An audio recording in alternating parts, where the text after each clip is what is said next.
Hello, it's 10 a.m. on Wednesday, October 5th here in Seoul, Korea. I'm Mark Broom. For the first time this year, Korea is under the influence of a typhoon. Typhoon Chaba is named after a tropical flower, but it's not nearly as delicate. Let's connect with our Hwang Ho-jun for updates on this storm and the path it is expected to take. So, Ho-jun, it seems like Typhoon Chaba is causing some real havoc in Korea's southern regions. You're absolutely right, Mark. As of 9 a.m. Korea time, Typhoon Chaba was moving northwest at a speed of about 38 kilometers per hour from waters some 50 kilometers south of Jeju. Its maximum wind speed is around 40 meters per second, or 140 kilometers an hour.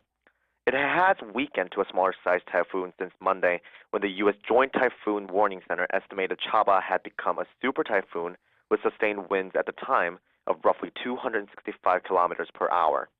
However, it's still considered a powerful storm, and a typhoon warning has been issued across the south coast of the peninsula, including Jeju, Busan, and Ulsan. A typhoon advisory is also in place for most of the Gyeongsang-do and Jeollado provinces. Jeju has received the hardest blow so far, as Chaba battered the islands throughout the night.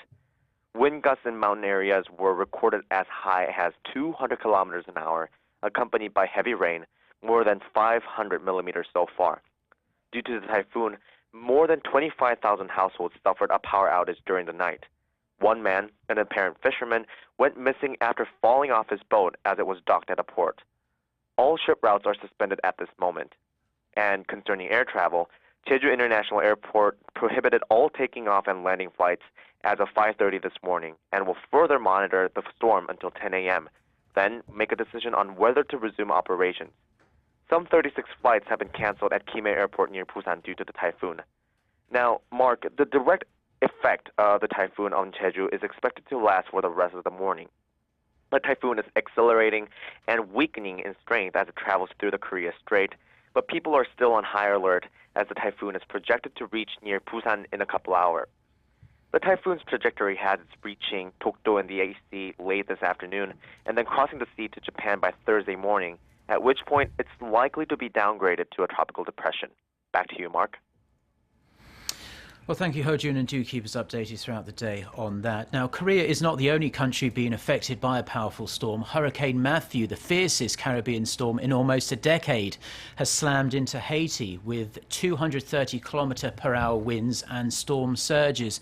The death toll now stands at 7, including 4 deaths that occurred in neighbouring Dominican Republic, and the toll is likely to increase. The interim president of Haiti said at a news conference that they've seen many deaths already, and there are also several people missing.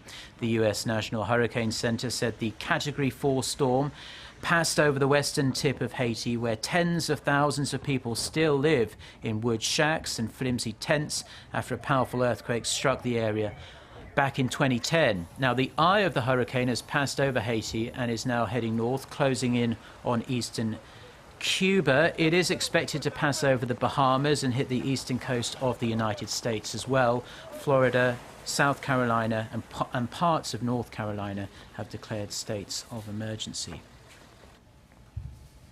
Korea's parliament is back on track for a second day today after a week of inactivity sparked by the ruling Saenuri Party's boycott. 12 economy, legal, administrative and military-related committees have just started their audits on this Wednesday morning. Lawmakers on the economy-related committee are widely expected to raise questions about how 2 sports foundations were able to raise massive amounts of funds in a very short period of time. It's alleged that unnamed key figures from within the Park Geun-hye administration were heavily involved in helping the foundations. The upcoming deployment of the THAAD missile defense system and Seoul's countermeasures against recent North Korean provocations are expected to dominate the military committee audit. Now, a rare North Korean opinion poll has shed new light on public attitudes within the isolated country. The Washington-based Center for Strategic and International Studies says its beyond parallel opinion poll of North Koreans currently living in the North shows a clear sense of discontent among citizens. The survey's key findings show that people know they do not live in a socialist paradise and that they no longer rely on the regime's public distribution system for sustenance. It also found that North Koreans are most unhappy with the government when it undercuts their entrepreneurial activities. The survey, taken across 9 provinces, was conducted on 36 men and women in all walks of life, spanning in age from 28 to 80. The survey is the first of a 5-part series to be published by the CSIS. South Korea's consumer prices rose 1.2% in September from a year ago, logging the fastest pace of growth in 7 months. Statistics Korea says it's also the first time in 5 months that prices have risen by more than 1%. The new figures could cool fears over possible deflation.